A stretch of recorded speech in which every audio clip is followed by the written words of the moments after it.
Graça e paz, meus irmãos. Está muito fraco. Que a paz do Senhor seja sobre todos nós, amém? Agora sim, que bom estarmos aqui reunidos na casa do Senhor para cultuá-lo e aprender mais da sua palavra, não é verdade? Quero convidá-los para que abram as suas Bíblias no Evangelho de Mateus, no capítulo 5. Leremos os versos 1 ao verso 12. Estamos iniciando hoje uma série de mensagens baseadas no famoso Sermão da Montanha. Nós encontramos no Evangelho de Mateus 3 grandes discursos. A palavra sermão não se aplica muito bem aqui, porque Jesus não está fazendo uma mensagem baseada em algum texto das Escrituras. Ele está fazendo, na verdade, um discurso. E nós encontramos no Evangelho de Mateus pelo menos 3 grandes discursos. Este aqui é o primeiro, capítulo 5 ao capítulo 7. O segundo grande sermão de Jesus se encontra no capítulo 13, quando ele faz uma exposição de 7 parábolas a respeito do reino de Deus.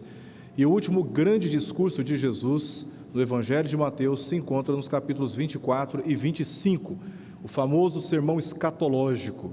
E este sermão que Jesus está fazendo, esse grande discurso, ele tem um foco só, que é de lançar os fundamentos do reino de Deus antes de exigir dos discípulos qualquer tipo de tarefa. Exatamente é isso que nós veremos aqui hoje. O foco de Jesus em lançar os valores, em lançar os fundamentos, para que sobre eles os seus discípulos percorressem a grande jornada da vida cristã. Vamos ler essa passagem de Mateus capítulo 5, verso 1 ao verso 12, que diz assim: Vendo Jesus as multidões, subiu ao monte, como se assentasse, aproximaram-se os seus discípulos. E ele passou a ensiná-los, dizendo: Bem-aventurados os humildes de espírito, porque deles é o reino dos céus. Bem-aventurados os que choram, porque serão consolados. Bem-aventurados os mansos, porque herdarão a terra. Bem-aventurados os que têm fome e sede de justiça, porque serão fartos. Bem-aventurados os misericordiosos, porque alcançarão misericórdia. Bem-aventurados os limpos de coração, porque verão a Deus. Bem-aventurados os pacificadores, porque serão chamados filhos de Deus. Bem-aventurados os perseguidos por causa da justiça, porque deles é o reino dos céus. Bem-aventurados sois quando, por minha causa, vos injuriarem e vos perseguirem, e mentindo disserem tudo mal contra vós. Regozijai-vos e exultai, porque é grande o vosso galardão nos céus, pois assim perseguiram aos profetas que vieram antes de vós. Oremos. Senhor, nós te agradecemos por esses cânticos que acabamos de cantar e também de ouvir. O Senhor é digno de recebê-los, e fazemos isto na confiança e na certeza de que o Senhor é grande, poderoso, santíssimo. E, portanto, Pai, nós nos humilhamos diante do Senhor. Pedimos agora que o Senhor nos instruas através da Tua palavra e que ela, ó Deus, encontre, ó Pai, as nossas mais profundas necessidades. Estamos aqui para, por elas, sermos santificados e guiados a toda a verdade. Guarda-nos, ó Deus, de toda distração e de qualquer, ó Deus, ação do diabo que venha roubar de nós o entendimento correto das Sagradas Escrituras. Esta é a nossa oração em nome de Jesus. Amém. Todos estão em busca de felicidades. Essa é uma necessidade que todos nós temos. Nós queremos ser felizes. Esse é talvez um dos grandes propósitos que nós temos na vida. Blaise Pascal, um filósofo e teólogo francês no século XVII, ele tem um livro chamado Pensamentos. Na página 113, ele diz o seguinte: todos os homens buscam a felicidade, e isto é sem exceção. Seja qual for o meio diferente que empreguem, todos correm para esse fim. A causa de alguns irem à guerra e de outros ao evitá-la é pelo mesmo desejo em ambos, com diferentes visões. Este é o motivo de toda ação de todo homem, mesmo daqueles que se enforcam. No final de tudo, o que estamos procurando é de sermos felizes. E nós procuramos a felicidade porque nenhum de nós, falo isso sem exceção, pode suportar a tristeza prolongada. Momentos rápidos Tristes, nós atravessamos com uma certa tranquilidade, mas tristezas prolongadas nós não suportamos. Nós não suportamos a depressão, nós não suportamos a angústia em decorrência da incerteza quanto ao futuro, nós não suportamos preocupações excessivas e ansiedades decorrentes de dívidas que nós não conseguimos pagar. Tudo que nós ansiamos na vida é de sermos felizes e de gozarmos da paz. O que nós estaremos vendo aqui através dessa passagem que acabamos de ler das Escrituras é que a felicidade ela está condicionada à fé em Jesus e da obediência à sua palavra. O cristão não pode conceber a felicidade à parte de quem Deus é e à parte daquilo que a sua palavra nos orienta a observar no decorrer da nossa vida. Também veremos aqui que a vida de um cristão é forjada, moldada, não pelos valores do mundo, e sim pelos valores do reino de Deus. E esses valores são aqui comunicados por Jesus, a fim de que os seus discípulos experimentassem da verdadeira e permanente felicidade. Não é à toa, não é sem razão, que este sermão de Jesus, esse grande discurso de Jesus, enfatiza esta expressão: bem-aventurados, felizes são aqueles que... Ele está, a parte de tudo o que eles conheciam como caminhos de felicidades, iluminando para os discípulos o caminho da verdadeira felicidade. Antes de nós olharmos para esse texto e explicarmos este texto, vale aqui recordarmos que este evangelho, ele foi registrado por um dos discípulos de Jesus. Nessa ocasião ele não tinha sido chamado ainda, ele só foi chamado, o registro da sua vocação só ocorre no capítulo 9 de Mateus. Mas é fato importante destacarmos que Mateus era um judeu, ele era um publicano, ele prestava serviços para o governo romano, considerado pelos judeus como sendo o inimigo do seu povo, mas ele era um judeu e ele conhecia muito bem as profecias, ele conhecia muito bem aquilo que se passava na cabeça de um judeu do ponto de vista religioso. E ele, como já foi dito, foi chamado por Jesus para andar com ele. Ele foi testemunha ocular de todos os fatos escritos e registrados nesse evangelho. Ao escrever esse evangelho, Mateus escreve acompanhado da autoridade daquele que andou com Jesus e foi testemunha ocular de todas as coisas. Outro fato importante é que, dentro dessa perspectiva, Mateus quer convencer os judeus de que este Jesus a respeito do qual ele está tratando é aquele sobre qual as profecias estavam mencionando, especialmente no livro de Isaías. Isto é muito claro, essa intenção de Mateus é muito clara quando nós voltamos para o capítulo 1 e verificamos, por exemplo, os versos 22 e verso 23. Mateus aqui está registrando que o nascimento de Jesus foi de acordo com as profecias. Depois nós vemos no verso 5 e 6 do capítulo 2, Mateus aqui registrando que de Belém haveria de vir aquele que traria a verdadeira esperança para o povo.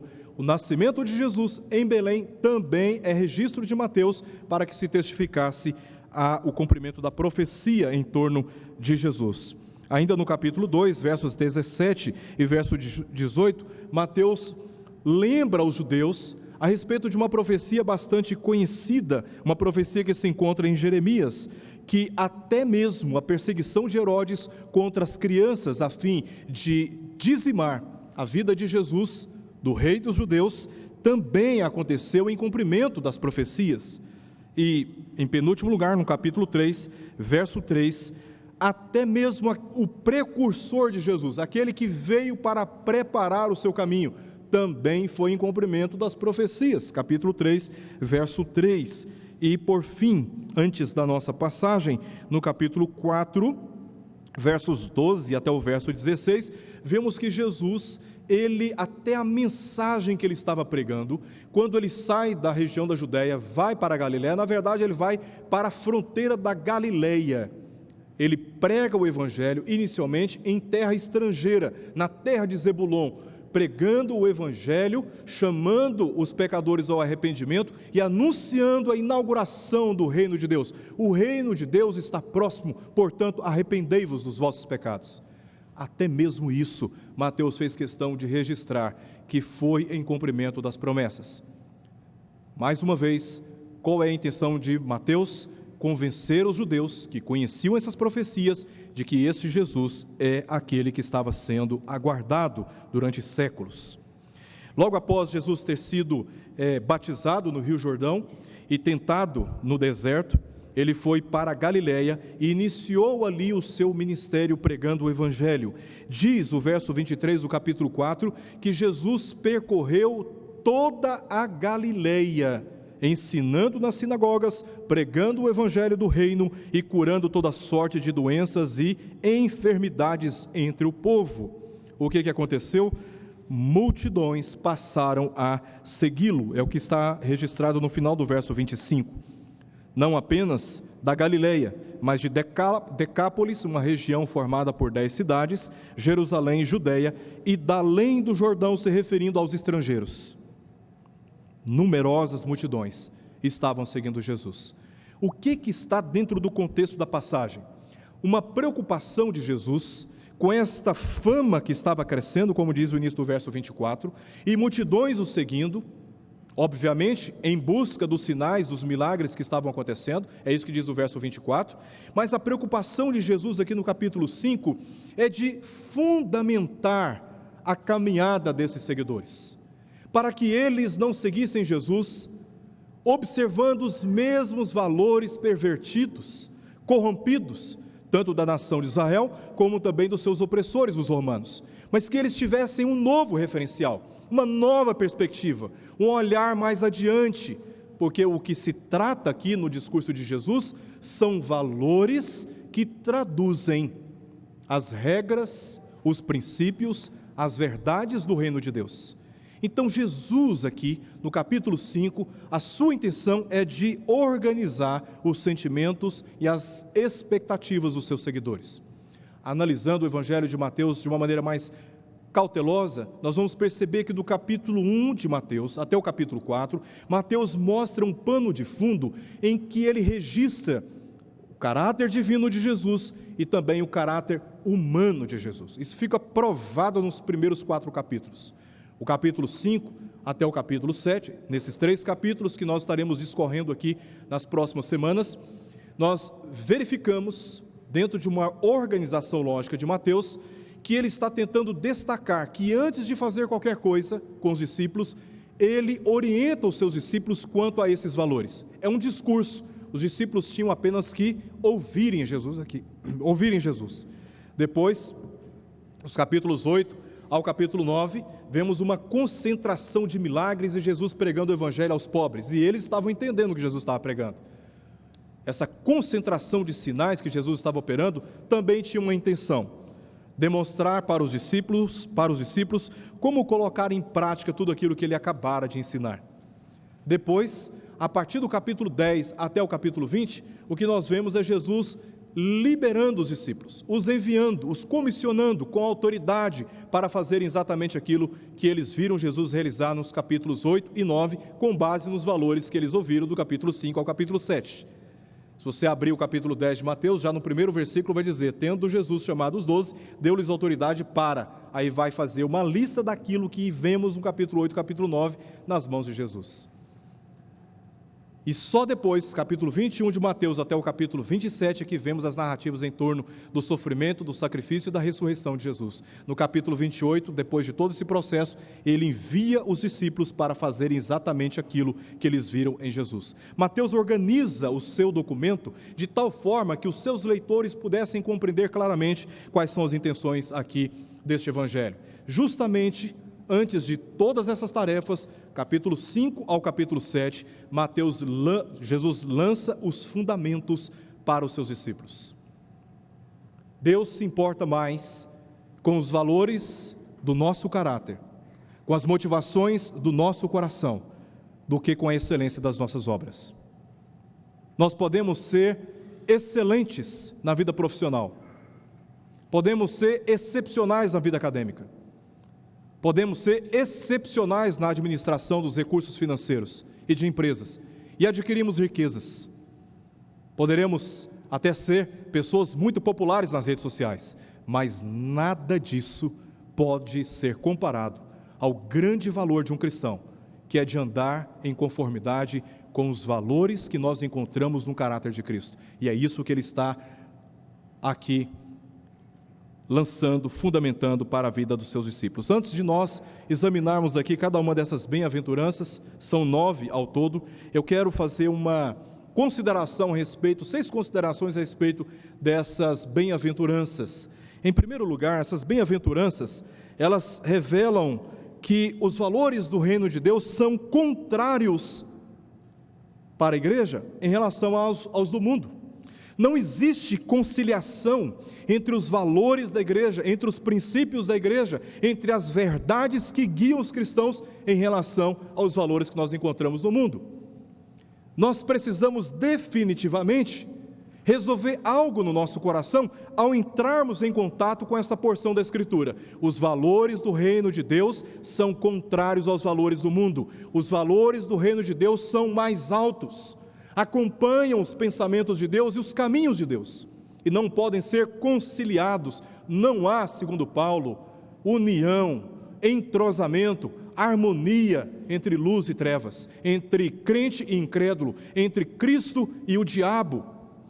Não existe conciliação. Isso fica claro aqui, nesse discurso que nós haveremos de iniciar aqui, e durante 20 mensagens estaremos examinando nesses 7 capítulos. Os valores do reino de Deus não são os mesmos do mundo. E muitos crentes arruinam a sua vida espiritual por subestimarem os poderes das trevas, se aproximando de ambientes, de amizades, de experiências que a Escritura já advertiu. Se nos aproximarmos, nos envolvermos, nos compactuarmos, nós seremos enfraquecidos na fé. Primeira consideração: os valores do reino de Deus são contrários aos valores deste mundo. A nossa pátria, como diz o apóstolo Paulo, está nos céus. Segundo, ensinam estas bem-aventuranças a natureza da verdadeira religião. A verdadeira religião, ela não pode ser praticada, exercida, atendida, realizada, observando, como já te foi dito, os mesmos valores do mundo. Veremos isso mais adiante, quando os fariseus constroem uma falsa religião. Pessoas cuja aparência não poderia ser questionada, mas os seus corações estavam distantes de Deus. Usavam das prerrogativas da religião para alcançar e persuadir as multidões, a fim de receber delas a admiração e os elogios, quando estavam sendo reprovados por Deus. É por isso que muitas vezes esperamos respostas e soluções de pessoas fabulosas, incríveis, extraordinárias, excepcionais. Olhamos para essas pessoas e pensamos: se eu estivesse com essas pessoas, a minha vida seria outra. E de repente Deus nos surpreende, usando pessoas simples e humildes, para alcançarem resultados que nós não vemos naqueles que pela aparência, supostamente, poderiam nos oferecer. A natureza da verdadeira religião não pode ser descrita pelos subsídios do mundanismo, da carnalidade, das motivações erradas que nós encontramos muitas vezes pelo assédio do mundo. A vida verdadeiramente cristã só pode ser vivida com valores muito além de aparências. Em terceiro lugar, essas bem-aventuranças descrevem como cada cristão deve ser, muito menos do que realizar. Antes, ser, caráter, antes de realizar. Quarto, as virtudes descritas aqui nas bem-aventuranças, elas são sobrenaturais, não são inerentes, não são inatas da natureza humana. Nenhum homem é capaz de produzir este bem se o Espírito de Deus nele não produzir. Porque as obras dos homens falam deles, mas as obras de Deus falam de Cristo. E veremos isso mais adiante, na próxima semana, no verso 16, que estas obras, fruto da ação do Espírito Santo, que muda, que transforma, que recondiciona as motivações e disposições do nosso coração, produzem obras que falam a respeito de Cristo e de Deus. É por isso que os homens, olhando para essas obras, glorificam ao Pai, e não a eles mesmos, como acontece no caso dos fariseus. As bem-aventuranças, é resultado da obra do Espírito Santo na nossa vida. E é a Ele que devemos recorrer para pedir, suplicar que Ele produza em nós o fruto do Espírito Santo e transforme o nosso caráter. Em quinto lugar, essas bem-aventuranças se relacionam com a graça de Deus, que nos sustenta nesta vida tão difícil, essa peregrinação cristã até a vinda de Cristo. E também se relacionam com Cristo, porque elas descrevem o caráter do próprio Cristo.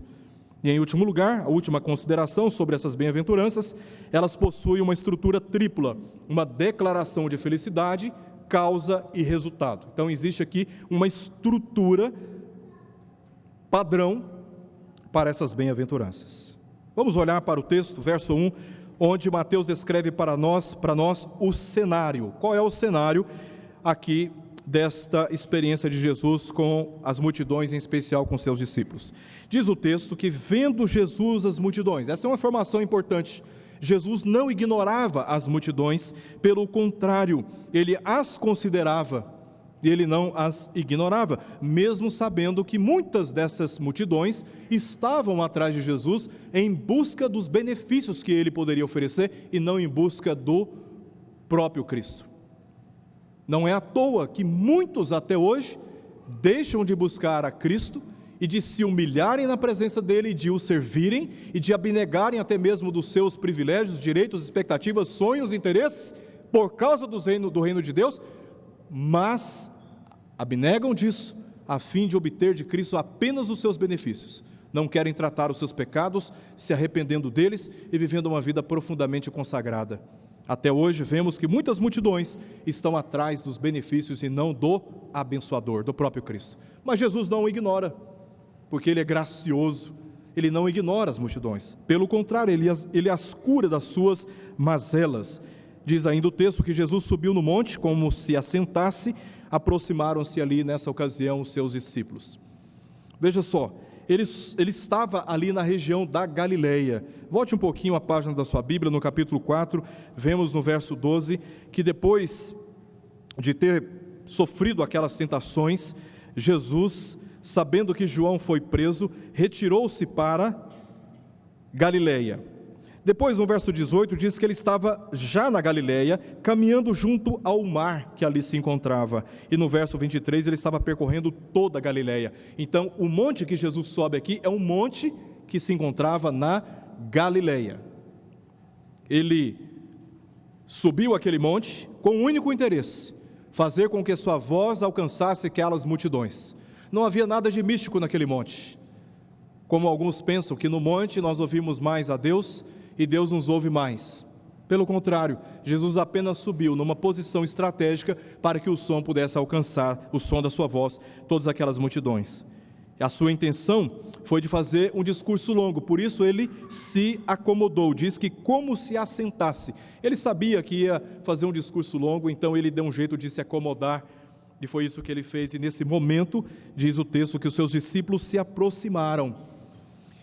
Nós vemos que multidões estavam seguindo Jesus, mas precisamos destacar aqui que pelo menos 4 discípulos estavam ali. Os outros foram chamados depois. Isso está dentro do contexto do capítulo 4, nos versos 18 ao verso 22. Ele chama Pedro, André, Tiago e João, e somente esses 4 estão diante de Jesus. E, em particular, Jesus faz um discurso, mas com foco nos seus discípulos. Essa é a audiência que nós lemos no verso 2. Diz que ele passou a ensiná-los, se referindo aqui aos seus discípulos, porque eles são os herdeiros do reino de Deus. Os herdeiros do reino de Deus não são multidões indiscriminadas, mas aqueles para os quais Deus reservou a salvação. Isso vai ficar bastante claro no restante do sermão, até mesmo começando aqui nessa passagem que nós lemos, mas isso vai ficar muito mais claro mais adiante, que Jesus está aqui se referindo aos discípulos dele, não às multidões de modo indiscriminado. Nós encontramos a partir do verso 3, portanto, 9 virtudes de caráter que devem formar a nossa vida cristã, assim como Jesus intencionou formar a vida daqueles seus discípulos, a partir do verso 3 ao verso 12. Vamos acompanhar aí cada uma dessas bem-aventuranças. No verso 3, nós encontramos a primeira bem-aventurança, que diz assim: bem-aventurados os humildes de espírito, porque deles é o reino dos céus. Bem-aventurados ou felizes são os humildes de espírito. Bem-aventurados, ou esta fórmula bem-aventurança, ela é bastante frequente no livro dos Salmos, também no livro de Provérbios e em Isaías. Essa palavra significa ditoso, feliz ou digno de ser felicitado. Jesus está declarando que felizes são aqueles que são humildes de espírito. Veja a posição paradoxal entre aquilo que Jesus está declarando como o caminho da felicidade em relação àquilo que se encontrava no mundo antigo, bem como o de hoje. Eles se sentem espiritualmente e moralmente falidos, totalmente depravados, humilhados, sem forças para fazer o bem e sem esperança de acumular qualquer mérito para oferecer a Deus. Como mendigos espirituais, eles só olham para Deus pelo valor moral. Não tem nada para oferecer senão um apelo pelo favor do Senhor. São humildes de espírito. Eles não estão na presença de Deus, debatendo com Deus, ou tentando negociar com Deus a respeito de algum privilégio. Eles estão diante de Deus como que despidos de qualquer coisa que eles pudessem oferecer. Não possuem apenas um espírito humilde, mas eles possuem uma condição de humilhação na presença de Deus. Esses reconhecem que a única coisa que eles podem ter só pode vir de Deus, porque eles mesmos não têm nada, ao contrário daqueles que vamos ver adiante, que são orgulhosos, arrogantes, altivos, e se sentem mais importantes, valorosos e em condições mais privilegiadas do que os outros. Os humildes de espírito, pelo contrário, estão na presença de Deus dizendo: eu só tenho o Senhor. Esses sim são os verdadeiros cristãos, para quem a felicidade que Deus está oferecendo através do seu Filho está reservada. E a estes a promessa é que herdarão o reino dos céus e desfrutarão das bênçãos associadas a este reino. A segunda bem-aventurança está no verso 4. Bem-aventurados os que choram, porque serão consolados.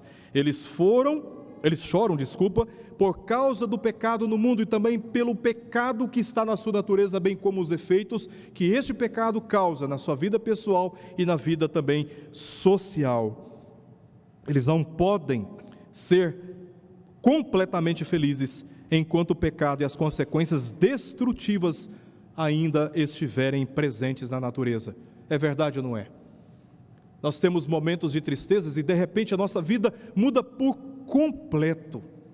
Tudo estava tão bem, tudo estava em paz, e de repente nos encontramos em situações de desespero. Olha a situação que nós vimos recentemente em Brumadinho. Centenas de vidas foram engolidas por aquela grande onda de lama. Vidas foram destruídas, famílias foram arruinadas. A esperança de muitos ali foi embora com aquela lama. É possível completamente a um cristão verdadeiro chorar pela tristeza que o pecado e as suas consequências ainda estão trazendo para a vida, inclusive daqueles que são cristãos. Mas felizes são esses que choram, porque, como diz a palavra no verso 4, serão consolados. É inevitável aqui aquela passagem que encontramos no livro dos Salmos, no capítulo 30, em que Davi diz o seguinte: porque não passa de um momento a sua ira, o seu favor dura a vida inteira. Ao anoitecer pode vir o choro, mas a alegria vem pela manhã. A alegria vem pela manhã. A alegria vem pela manhã. A alegria vem pela manhã. Podemos passar por momentos de tristezas, de desesperos, de angústias e de dúvidas, mas não podemos nos esquecer que mesmo assim, que apesar disso, somos felizes e abençoados, porque para nós está reservado o profundo e permanente consolo que vem da parte do Senhor. Quando Cristo vier, todas as nossas lágrimas serão enxutas, diz João no livro de Apocalipse. Não haverá motivo mais de tristeza, de choro, porque a verdadeira felicidade já terá nos alcançado. Assim como Jesus, como diz lá em Hebreus, na cruz, ele suportou a cruz, olhando para a alegria que lhe estava proposta. Ah, meus irmãos, como eu anseio por esse dia. E esse dia se aproxima. Bem-aventurados aqueles que choram, porque serão consolados. Não perca a esperança, não entre em desespero. Saiba que o Senhor haverá de consolar o seu coração quando você tiver que atravessar uma grande luta. Terceira bem-aventurança está no verso 5. Bem-aventurados os mansos, porque herdarão a terra. Manso pode parecer para nós aquela figura passiva, desinteressada, apática, indiferente. Mas não, esses mansos são aqueles que aprenderam a dominar suas emoções e os seus sentimentos no meio do sofrimento, a disciplinarem as suas próprias vidas, e para não abrirem as suas bocas, não usarem os seus lábios para difamarem, para blasfemarem, para se levantarem contra o Senhor. Esses estão dispostos a desistirem dos seus direitos em vez de causar divisões. Eles estão dispostos a ceder em coisas não essenciais para evitar problemas. Mansidão para esses não é fraqueza, como muitas vezes parece para os outros, mas força espiritual. Jesus disse em Mateus 11, 29, tomai sobre vós o meu jugo e aprendei de mim, porque sou manso e humilde de coração, e achareis descanso para a vossa alma. Jesus se apresenta aqui como aquele boi manso. E indica que nós, por causa do pecado que nos inquieta, que nos perturba, somos como aqueles bois selvagens. E o convite de Jesus é: coloque sobre vocês o meu jugo, andem comigo e vocês vão aprender como ser mansos e humildes de coração. A promessa a esses que são mansos é que eles herdarão a terra. Também é inevitável o paralelo dessa palavra de Jesus com o Salmo 37, verso 11, que diz: mas os mansos herdarão a terra e se deleitarão na abundância de paz. Essa é a promessa para aqueles que são mansos, eles herdarão a terra. A quarta bem-aventurança está aí no verso 6, bem-aventurados os que têm fome e sede de justiça, porque serão fartos. Eles têm fome e sede de retidão, de justiça, enquanto quase nada podem fazer contra os seus opressores e contra um sistema de impiedade que está presente na sociedade. Então esperam pela manifestação final de Jesus Cristo, quando vir estabelecer plena e completamente o reino de Deus. Esses que têm fome e sede de justiça aguardam a manifestação física de Jesus dos céus, quando ele vier e destruir o inimigo, pisando completamente na sua cabeça e neutralizando para sempre os efeitos das suas intenções na raça humana. Nesse dia, a sociedade será completamente transformada. Na visão que João teve a respeito dessa consumação, novos céus e nova terra foram feitos. Ali haverá paz para sempre. E todos aqueles que são os verdadeiros seguidores de Jesus experimentarão desta promessa, serão satisfeitos, serão fartos nesta sede de justiça, porque Jesus reinará plenamente a partir da sua segunda e definitiva volta. A quinta bem-aventurança está no verso 7, bem-aventurados os misericordiosos, porque alcançarão misericórdia. Eles perdoam e não exigem restauração, não exigem retribuição, não exigem punição. A misericórdia de Deus para com eles é a única motivação para exercerem misericórdia a favor dos outros. Paulo disse em Tito, capítulo 3, verso 5, não por obras de justiça praticadas por nós, mas segundo a sua misericórdia, ele nos salvou mediante o lavar regenerador e renovador do Espírito Santo. O fato de termos sido alcançados pela misericórdia de Deus, perdoados pela misericórdia de Deus, é causa suficiente para estendermos misericórdia e graça àqueles que nos ofendem, que nos caluniam, que nos difamam, que nos depreciam nos bastidores, que nos acusam falsamente.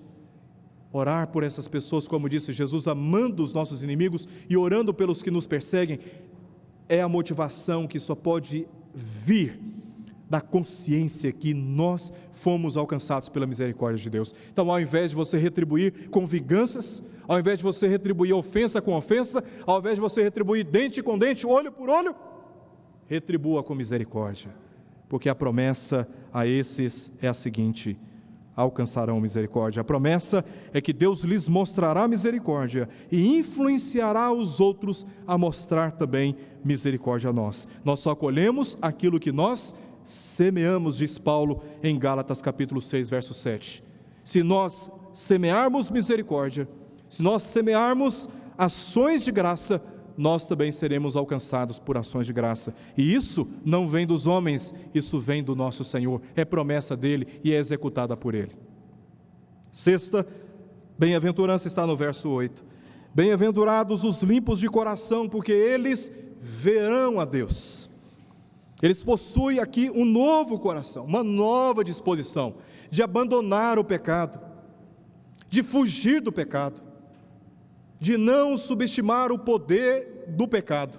Eles fogem do pecado, eles correm para Deus, porque eles têm um novo coração, eles têm vergonha do pecado, eles não se orgulham dos seus pecados, pelo contrário, porque o seu coração é outro, e esses, com um coração cheio de motivos puros e limpos, são aqui acompanhados por essa promessa de que haverão de ver o Senhor, ou seja, de estarem na presença plena do Senhor.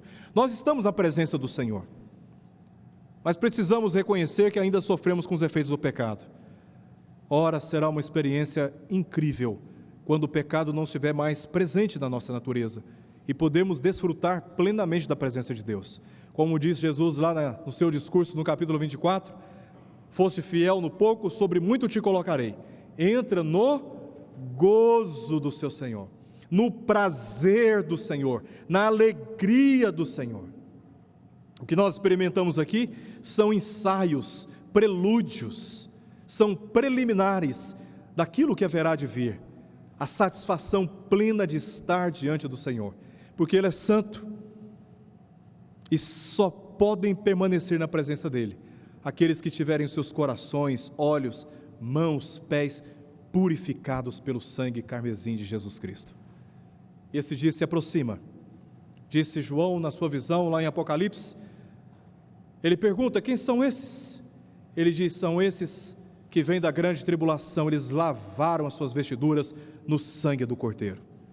Nesse dia vamos atravessar todas as dificuldades que o pecado nos impõe e estaremos plenamente na presença do Senhor. Essa é a promessa que nós encontramos no verso 8. A sétima bem-aventurança está no verso 9.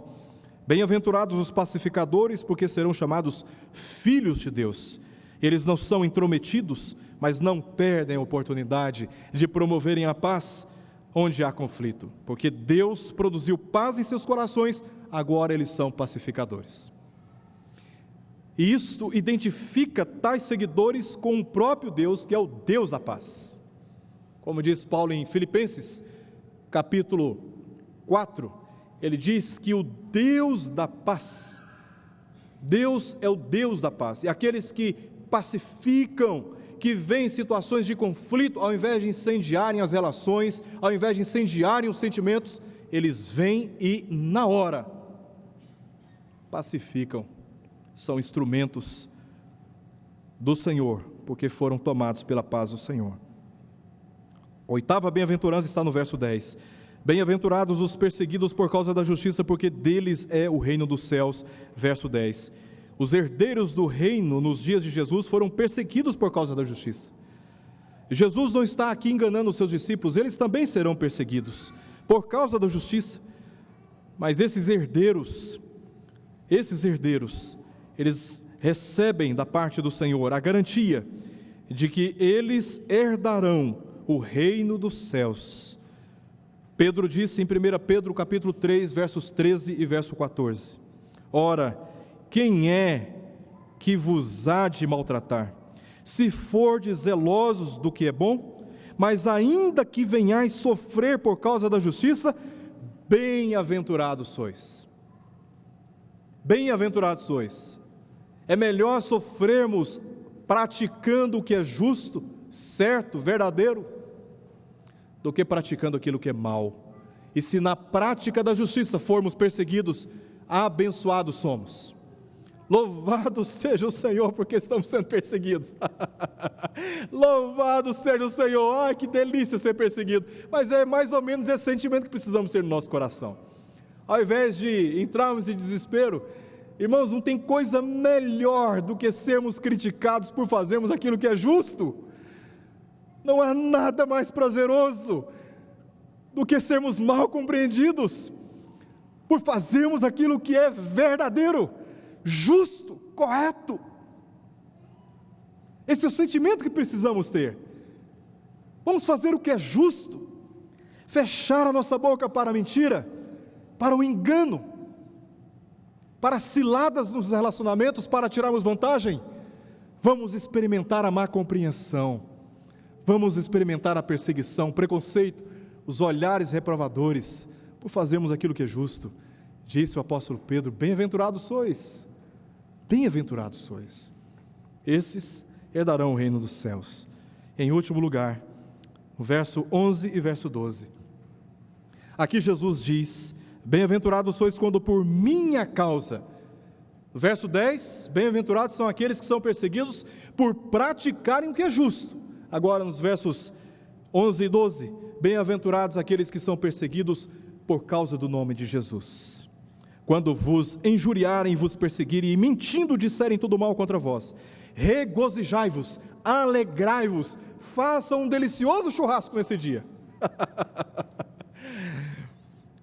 Porque é grande o vosso galardão nos céus. Ou seja, a perseguição é uma certificação de que nós haveremos de receber benefícios da parte de Deus.